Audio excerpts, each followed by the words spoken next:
Hey everyone, today I will show you how to fix sign in RBC online banking not working.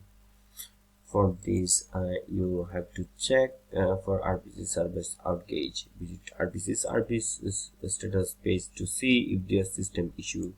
If RBC is experiencing downtime, you will need to wait until services are restored. Then ensure you are using the correct username and password. Check if caps lock is on or off.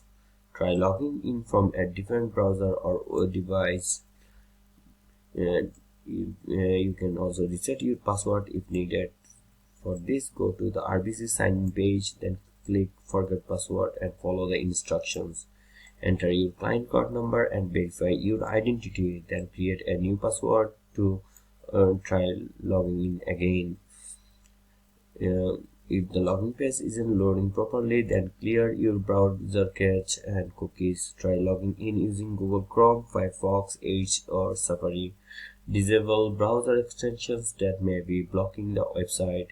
If you enter the wrong password too many times, your account may be locked. Call RBC Online Banking Support at 1-800-769-2555 to unlock it.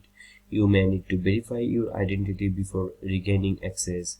If you are using the RBC mobile app, ensure it's updated to the latest version.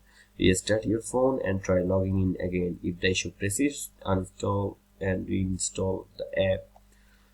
Ensure you have a stable internet connection. If using a VPN, try disabling it, as RBC may block certain VPN IPs. Temporarily disable firewall or antivirus software that may be interfering. If none of the above work, contact RBC customer support 1-800-769-255. And that's how you can fix sign in RBC Online not working.